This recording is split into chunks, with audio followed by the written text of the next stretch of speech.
This has been Talk of the Town with your host, Nancy Smitham and Dr. Don McMaster. For a list of community events taking place in Northeast Michigan, please visit our website at wbkb11.com and click on our community link.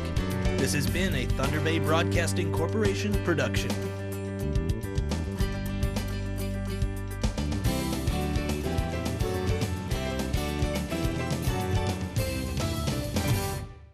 All right. If you don't mind just talking to me a little bit about Alpena County Animal Facility and what you all do and what your mission is. Yeah. Well, our mission is to care for the homeless and abandoned animals in our community, and also to try to help reduce the number of homeless animals through a spay and neuter program. We started together in 2018 just as a group that wanted to do more. We knew there was a lot of animals that had no place to go, and we thought we could do a little bit better for them. So we are right now on the edge of getting our building renovations completed. We've got our building, and we were just ready to get going with permitting when our recent health crisis hit. So that's on hold right now, but we are getting ready to go, and as soon as everything's lifted, renovations are started, and we anticipate being open in the fall. Perfect. Now, do you all do adoptions there as well, or do you mostly just focus on the spay and neutering of animals? We actually have animals right now. Since we got started as a group, we have placed over 250 animals in their forever homes. We have an extensive foster network, and really that is one of the strengths of our organization. The animals, especially the kittens, live with our fosters in a home environment. They're around kids, they're around dogs, they're around other pets. So the animals are really well accustomed to other events, so it makes them a little more adoptable.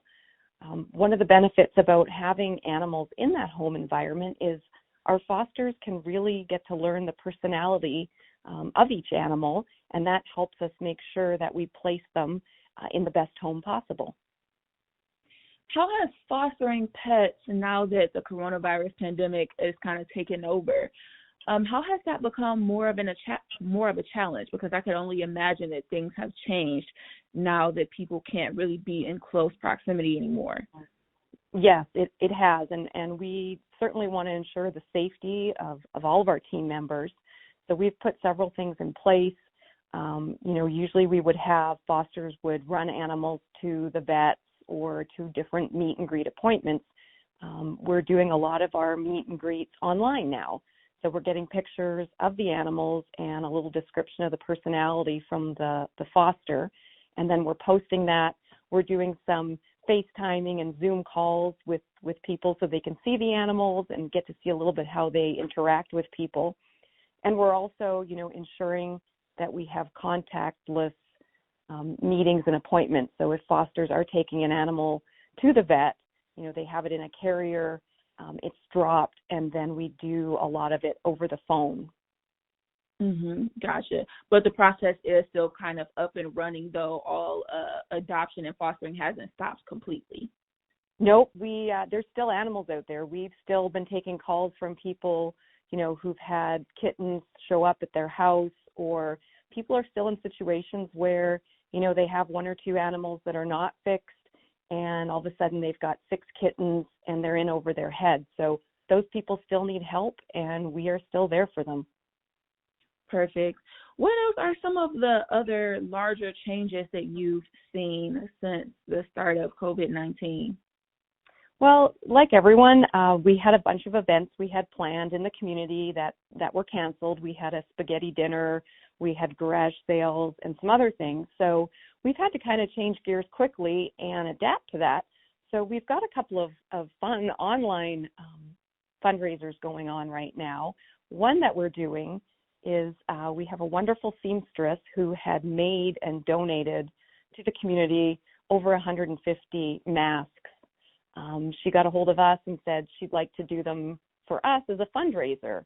So we've been doing some online sales of these masks that have a twofold purpose. They're helping people in the community, meet the requirement of wearing a mask to ensure their safety. And it's also a small fundraiser for us. She's been doing them up in some fun different prints dog prints, cats, daisies. So just really letting people have, at least a little bit of sunshine in their day with all that's going on. Mm-hmm. We've also got a can and bottle fundraiser going on. We've asked people to save their cans for us. We have a volunteer who's done some pickups from people, just leaving them at the end of their driveway so that there's no contact. And that's just another way that we can raise some funds during this time. Mm-hmm. What about staff? What is staff and employees doing right now to make sure they maintain their health? Right now, we are 100% volunteer based. So we've got our key volunteers. We've had regular conference calls just to update on changes that have been instituted by the government to make sure that everyone's complying. We've got a few key people that are doing the running for our group, so they're trained. They know how to pick up food, how to drop off, how to do those kind of things so that they're not endangering their health or anyone in the community. But with the foster network, people are at their homes already, so they're not having to travel anywhere to take care of animals. They're in a home environment, so they're there for at least 6 to 8 weeks and not having to leave that person's house, so there's no traveling involved. Gotcha. What about the animals? Do you feel like they're at risk at all? I know we've heard of a few instances of pets getting sick or even just from not being adopted. Do you think that's having any bearing on their health?